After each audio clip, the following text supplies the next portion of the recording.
अरमान और अभीरा का ना तो कोई रिश्ता है, ना तो दोनों की कोई आइडेंटिटी है और ना ही अब अभीरा अरमान पर कोई बोझ है। उसके बावजूद अरमान किस हक से अभीरा की फ़िक्र करता है, किस हक से वो अभीरा की चिंता करता है। और अरमान को सारे सवालों के जवाब देने ही होंगे, उसे बताना ही होगा कि उसे आखिरकार अभीरा की इतनी फ़िक्र है कि वो किस हक से अभीरा पे हक जताता है। जी हाँ, वैसे ये डिमांड दर्शकों की नहीं है। जी हाँ, ये सवाल दर्शकों के नहीं है, बल्कि अरमान की वाइफ जो कि है अभीरा, जी हाँ, दोनों का डिवोर्स हो चुका है पर वो फाइनल नहीं हुआ है, तो बाकायदा रिश्ते में तो दोनों हस्बैंड वाइफ ही है। तो अभी मिसेस पोद्दार यानी मिसेस अभीरा पोद्दार ने पूछ लिया है अरमान से यही सवाल, जब हम दोनों में कोई रिश्ता नहीं है, जब अब मैं तुम्हारे लिए बोझ भी नहीं हो, तो फिर तुम किस हक से मुझ पर हक जताती हो, किस हक से तुम मेरी फ़िक्र करते हो, किस हक से तुम मेरी चिंता करते हो, किस हक से तुम मुझे मुसीबत से बचाने के लिए आ जाते हो। और आज तुम्हें हर सवाल का जवाब देना ही होगा। बोलो अरमान बोलो,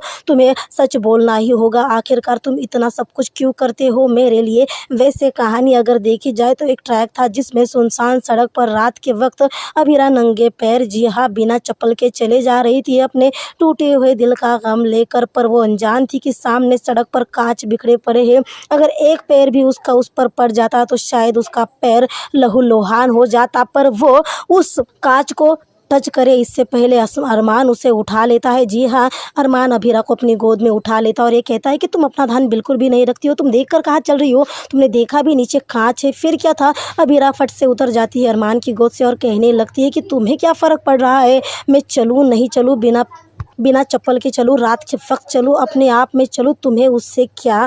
जी हाँ, इतने सारे सवाल करने के बाद अभीरा अरमान को फोर्स करने लगती है कि मुझे जानना है कि तुम्हें मेरी फ़िक्र क्यों है, आखिर बताओ अरमान पोद्दार, तुम्हें आखिर मेरी इतनी फ़िक्र क्यों हो, तुम किस हक से मेरी चिंता करती हो, किस हक से मुझ पर हक जताते हो। और अरमान शायद जवाब दे ही देता, बट ओ माय गॉड, अरमान का सिर चकरा कर फट से अरमान की आंखें खुल जाती है, क्योंकि ये रियलिटी में तो हो नहीं रहा था, अरमान का झूठा सपना था। जी हाँ, वैसे सपना सच्चा झूठ नहीं था, सपना रियल में था। पर जैसे आँख खुलती है आगे वो चुड़ैल यानी रूही आ जाती है जो अरमान के हाथों में गुलाब का फूल देती है। आई हेट हर रियली, क्योंकि वही नागिन बनकर बैठी है अरमान और अभीरा के रिश्ते पर। आप लोगों को क्या लगता है कि ये जो शादी का इतना बड़ा ड्रामा चल रहा है क्या सच में सफल हो पाएगा। अभी भाई माधव पोद्दार तो शादी रोकने वाले थे, पर वो तो खुद बेड पे पड़े हैं क्योंकि उनकी तबीयत जो ख़राब है। तो आप लोगों को क्या लगता है ऐसे हालातों में अरमान और अभीरा का रिश्ता कौन बचाएगा, कैसे बचाएगा। वैसे तो अरमान और रूही की शादी तो होने से रही है, ये तो कंफर्म है, बेवजह का फालतू का खर्चा किया जा रहा है।